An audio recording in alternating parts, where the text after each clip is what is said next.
যেহেতু এখন শীতকাল তাই শাকসবজিটা একটু বেশি খাওয়া হচ্ছে, বিশেষ করে সবুজ শাক, যা সব সিজনেই সব সময় পাওয়া যায় না সব শাকটা। আর আজকে আমি রান্না করেছিলাম পালং শাক দিয়ে চিংড়ি মাছ। এটা খেতে আমার খুবই ভালো লাগে। তো আজকে লাগছে চিংড়ি মাছ এবং আলু, তারপর লাগছে অবশ্যই পালং শাক আর পেঁয়াজ কুচি, কাঁচামরিচ। তো কড়াইয়ে অল্প একটু তেল দিয়ে দিলাম, তারপর দিয়ে দিলাম বেশ কিছু পেঁয়াজ কুচি। তারপর এটাকে একটু হালকা লাল লাল করে ভেজে নিব।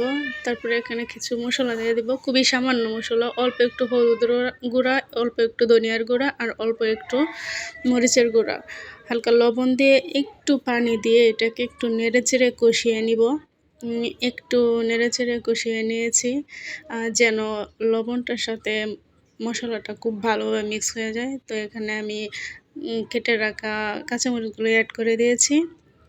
তারপর এটাকে আবারও নেড়ে চেড়ে চিংড়ি মাছগুলো দিয়ে দিব। চিংড়ি মাছটা দিয়ে মশলার সাথে খুব ভালো করে কিছুক্ষণ কষিয়ে নিব, যেন ওইখানে এক্সট্রা পানিটা দিয়েছিলাম ওইটা শুকিয়ে যায়। তারপর আমি এটা খুব ভালোভাবে নেড়ে চেড়ে আলুগুলো দিয়ে দিলাম। আলুগুলোর সাথেও চিংড়ি মাছ এবং মশলাটাকে খুব ভালো করে মিক্স করে নিব।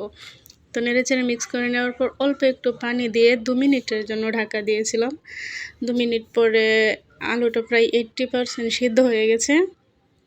তো এটাকে আবারও একটু নেড়ে চেড়ে তারপর পালং শাকটা অ্যাড করে দিব। তো আমি এখানে খুবই ইন্টারেস্টিং বিষয়, এখানে মাত্র 20 টাকার শাক, অনেকটা শাক ছিল।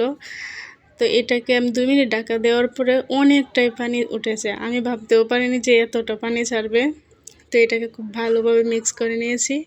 তারপর এটাকে আবারও 5 থেকে 7 মিনিটের জন্য ঢাকা দিয়েছিলাম। তারপর তরকারি প্রায় হয়েই গেছে, বাট এখানে অনেকটাই পানি উঠে গেছে যেহেতু পালং শাক, তাই এই হলো আমার তরকারির কালার। দেখুন দেখতে কতটা লোভনীয় হয়েছে। সবাইকে ধন্যবাদ, ভালো থাকবেন।